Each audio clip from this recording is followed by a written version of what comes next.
Sizningcha yaxshi hokim qanday ishlashi kerak? Ertalabdan kechgacha uxlamasdan ishlash kerak. Qo'pol aytganda stulda o'tiravermasdan Hokim bo'lganlar hamma ishni xalqqa beradigan emas-da. Qog'ozdagi narsa boshqa, amaldagi boshqa narsa bo'lishi kerak emas. Hokim bo'lib ko'rsam bilaman. Yaxshi hokim xalq dardini o'ylaydigan. Xalq bilan bir yashab ko'rishlari kerak. Statistik ma'lumotlarga ko'ra, bugungi kunda O'zbekiston Respublikasida 200 dan ortiq hokimlar faoliyat yuritadi.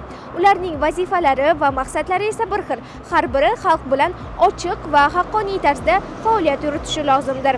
Keling, hozir yurtdoshlarimizga yuzlanamiz va yaxshi hokim qanday bo'lishlarini ulardan so'rab ko'ramiz. Sizningcha yaxshi hokim qanday ishlashi kerak? Hokim bo'lib ko'rsam bilaman. To'g'risi, bu juda qiyin savollar, to'g'risi. Bitta narsa aytaymi?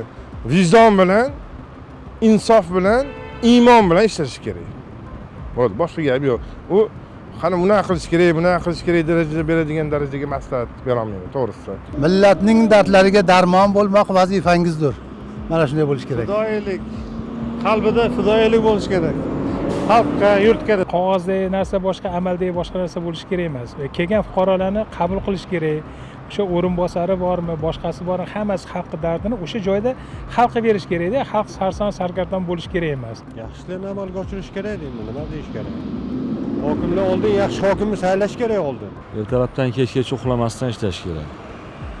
Xalqini o'ylash kerak, o'zini oilasini o'ylagandaqa. Xalq qo'yniga qarash kerak, nima qilish kerak? Xalq eshitishni bilish kerak-da.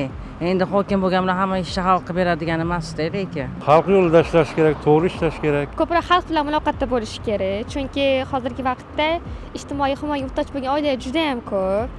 Ko'proq o'shalarga yordam berish kerak deb o'ylayman. Endi qo'pol aytganda stulda o'tiravermasdan xalq bilan muloqot qilish kerak birinchi o'rinda. O'shanda bilishadi qanaqa muammo borligini birinchi o'rinda-da. Xalq dardini o'ylaydigan. Halolan bir vijdonan yondoshsa uni hokimligi. Xalq avvalambor yaxshi tushunish kerak. O'zlari o'sha xalq bilan hayoti bilan bir yashab ko'rishlari kerak menimcha. Xalqni uchun ishlash kerak, insofli bo'lish kerak. Avvalo o'zi xalq saylagan bo'lish kerak birinchidan.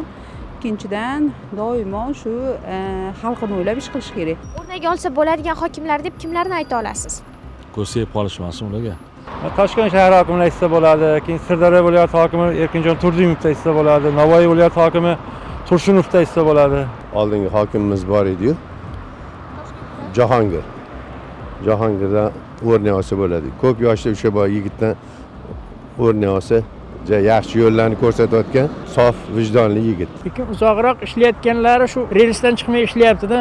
Dunyoqarashi torroq bo'lganlari uzoqqa bormayapti, 1-2 yilga yetmay almashib ketyapti. Turdimovni xalqdan so'rasan hech kim yomonlamaydi. O'sha xalq biladi kim yaxshi yomonligini, to'g'rimi? O'zimizning hokimimiz Navoiy viloyat hokimi, Andijon hokimini. Andijon viloyat hokimi endi ismlari hozir esimda yo'q, lekin o'shalarni o'rnak oladigan deb o'ylayman. Sirdaryo viloyati hokimi, Toshkent viloyati hokimi, qolaversa Samarqand viloyati hokimi haqiqatdan o'sha uchalasidan o'rnak olsa bo'ladi.